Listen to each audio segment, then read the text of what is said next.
Bonjour les sixièmes, aujourd'hui nous allons parler de la Pax Romana, la paix romaine. Il faut imaginer que cet empire il s'est constitué de toutes pièces par des annexions, par des conquêtes, mais l'empereur a un projet pour permettre à tous ces habitants de l'empire, qui sont de peuples totalement différents, de cultures différentes, de vivre ensemble. Si vous vous souvenez bien, on a vu que le seul point commun entre tous les habitants de l'empire, c'est le fait qu'ils doivent respecter tous le culte impérial, le culte de l'empereur. Donc c'est quelque chose d'extrêmement important. Malgré tout, il a fallu organiser l'intégralité de la population, l'intégralité de territoire, l'intégralité des structures. Si on s'intéresse à la population dans un premier temps, il faut grosso modo imaginer qu'il y a trois grandes catégories de Romains. Tout en bas de la société, vous avez la grande quantité d'esclaves, extrêmement important, puisque ce sont eux qui font l'essentiel du travail, que ce soit agricole, que ce soit dans les mines, que ce soit artisanal. Bref, l'essentiel des tâches sont faites par les esclaves à Rome. Comme chez les Grecs, ce sont principalement des populations qui viennent des territoires conquis, des territoires européens, ou au moins proche-orientaux. Au-dessus d'eux, vous allez avoir les habitants de l'Empire. Ils sont très nombreux, c'est ce qu'on appelait les pérégrins. Ça donnait le mot français des pérégrinations, c'est-à-dire se déplacer, vivre des aventures, puisque tout bêtement, on les trouve un peu partout dans l'Empire. Ils forment eux aussi un énorme contingent d'habitants. Ce sont ceux qui payent les impôts, qui vont se battre, etc. Encore au-dessus, vous aurez la classe des citoyens. Ces citoyens sont beaucoup plus nombreux que sous la République, puisqu'il y a des citoyens à Rome, il y a des citoyens en Italie, mais il y en a aussi dans toutes les provinces. Pour devenir citoyen, si vous avez été magistrat, si vous êtes un vétéran de guerre, si vous êtes un favori de l'empereur, vous pouvez devenir citoyen. Eux-mêmes sont séparés en deux grandes catégories. La plus basse, c'est ceux qu'on va appeler les humiliores. Ça a donné le mot français humble ou humilié, c'est-à-dire qu'on est en dessous. Ces citoyens-là ont des droits politiques, ont des droits bien entendu, par contre, ils sont soumis à un certain nombre de règles. Ils peuvent être emprisonnés, ils peuvent être torturés, ils peuvent avoir des fins relativement compliquées, selon la volonté des juges et de l'empereur. Au-dessus, vous avez ce qu'on va appeler les honestiores, ce qui a donné les honorables ou l'honnêteté. Donc on voit que pour eux, être riche, c'est aussi avoir des valeurs, avoir des responsabilités. Donc ces honestiores, ce sont ceux qui vont contribuer à diriger finalement l'ensemble de la société. C'est les fonctionnaires, ça va être les sénateurs, ça sera aussi les chevaliers qui forment une caste particulière extrêmement riche. C'est pas comme les chevaliers du Moyen-Âge, par contre, il ne faut pas mélanger. On aura aussi un certain nombre d'officiers. Donc toute cette catégorie de population se regroupe dans ces trois catégories-là. Jusque-là, on est clair. Bien entendu, au-dessus de toutes les catégories, vous avez l'empereur et la famille impériale. Maintenant, si on s'intéresse à l'empire en tant que tel, il faut imaginer que l'empire, il est de plus en plus vaste, il grossit au fur et à mesure des conquêtes romaines. Donc, l'empereur étant à Rome, ou même en se déplaçant ne pouvant pas être partout, il a fallu qu'il subdivise son empire en grandes régions. Ces régions, c'est ce qu'on va appeler des provinces. Dans chaque province, vous avez une capitale de province, qui est souvent une ancienne cité conquise, et vous allez avoir un gouverneur. Ce personnage, il est nommé par l'empereur ou par le Sénat pour pouvoir diriger chacun de ces territoires. Il ne fait pas exactement comme il a envie, bien entendu. Il reçoit ses ordres de l'empereur ou du Sénat, dans certains cas aussi des chevaliers, mais c'est comme l'empereur qui est à la tête de tout ça. Pour pouvoir aller dans toutes les provinces, bien entendu, il faut que les déplacements se fassent rapidement. Les Romains, on peut vanter leurs connaissances, leurs compétences. Ils ont surtout récupéré ce qu'il y avait de meilleur dans chaque peuple. Mais les Romains, si on peut leur donner vraiment une qualité, c'est leur capacité à faire des routes. Les Romains ont fait des routes extrêmement précises, extrêmement variées, mais qui leur permet d'aller à peu près n'importe où. Toutes ces routes ont un point de départ, la ville de Rome, puisque c'est de là que vont partir les armées, les ordres de l'empereur. Ça a donné l'expression française « tous les chemins mènent à Rome », puisqu'à l'époque, toutes les routes allaient au final jusqu'à Rome. Ces routes, elles sont construites par les esclaves, elles sont généralement faites dans le prolongement des légions, pour leur permettre de faire les conquêtes, pour pouvoir permettre à ces légions de se déplacer très très rapidement et permettre aux messagers d'aller le plus vite possible dans chacune des provinces. Ces Romains font des routes sûres et précises, droites. S'il y a une rivière, ils font des ponts. S'il y a une colline, ils rasent la colline. S'il y a une forêt, ils déforestent. Ces Romains sont extrêmement efficaces là-dessus.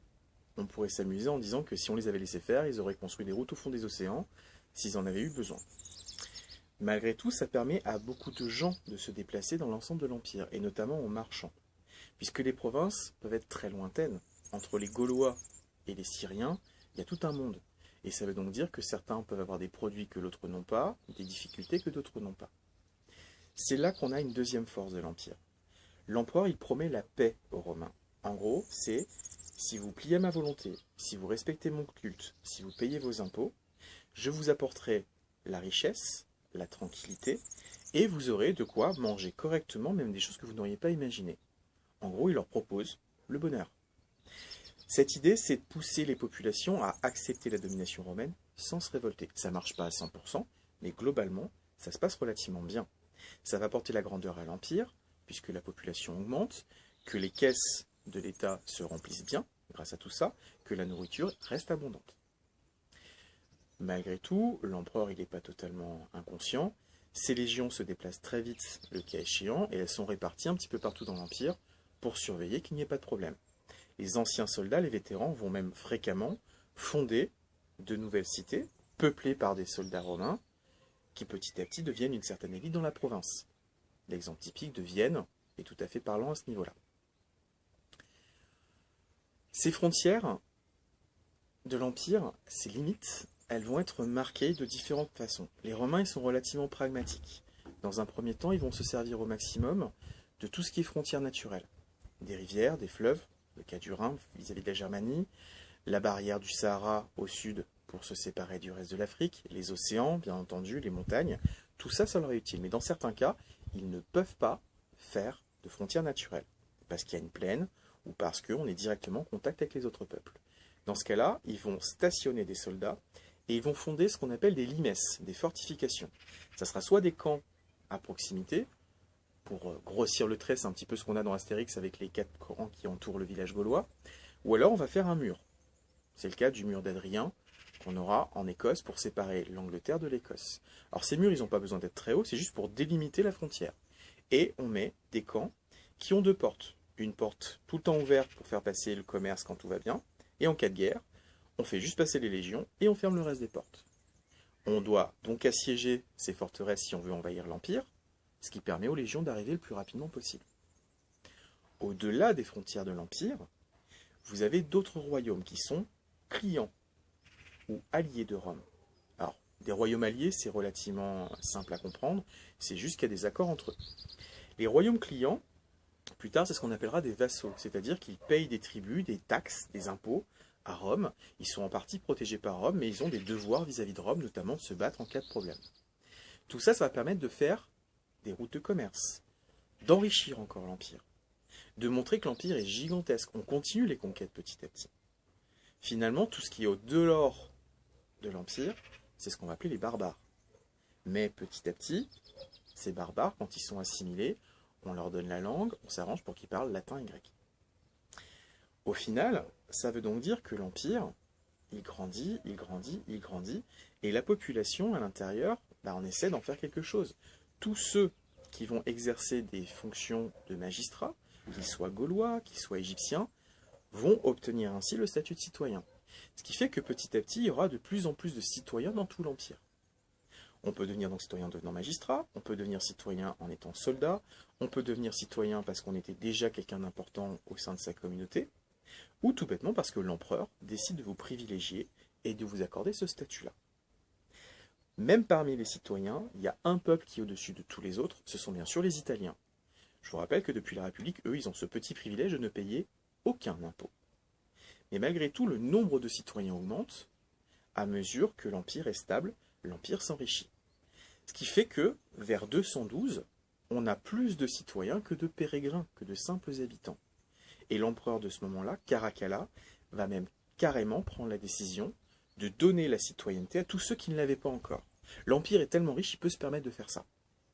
Ce qui fait qu'après 212, vous n'aurez plus que des citoyens et des esclaves.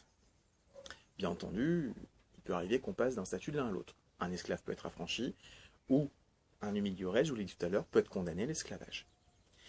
L'Empire va grandir et au IIe siècle, il va atteindre son apogée. C'est le moment où il est le plus puissant. À partir de là, par contre, l'Empire va commencer à connaître des petites difficultés, un refroidissement climatique, ce qui fait que les récoltes sont un peu moins bonnes. Il peut y avoir des phases de disette, donc un manque de nourriture, voire de famine, un manque de nourriture qui peut entraîner la mort. Il va y avoir des épidémies qui vont se développer, et puis Rome commencera à avoir un petit peu plus de difficultés lors des combats. On en reparlera à la toute fin, finalement, de notre thème sur Rome. Malgré tout, entre le règne d'Octave Auguste et le IIe siècle, l'Empire est tout puissant, il n'a aucun rival, et il a même des contacts parfois très lointains, on verra ça en fin d'année. Ils ont des contacts avec la Chine, ils ont des contacts avec l'Inde, ce qui permet finalement que les Romains vivent très très bien. Malgré tout, chaque province possède un petit peu sa façon de vivre, sa culture, son mode de vie. Ce qui ne plaît pas totalement aux Romains. Les Romains sont très ouverts sur beaucoup de choses, mais ils veulent quand même qu'on suive leur ligne de conduite. Ce qui fait, et c'est ce qu'on verra dans le prochain cours, que les Romains veulent qu'il y ait un modèle global, un modèle qui permet finalement de faire rentrer tout l'Empire dans une case unifiée. C'est Rome. Ils voudraient que tout le monde vive à la romaine, et on va faire développer la culture romaine dans les provinces. Je vous remercie de votre attention. Vous prenez la trace écrite, vous prenez bien soin de vous, et puis on se retrouve la prochaine fois. N'oubliez pas, vous avez eu une petite vidéo sur votre croquis, justement pour simplifier l'Empire, pour bien le comprendre. Et on se retrouve le plus vite possible. Bonne journée à tous, au revoir.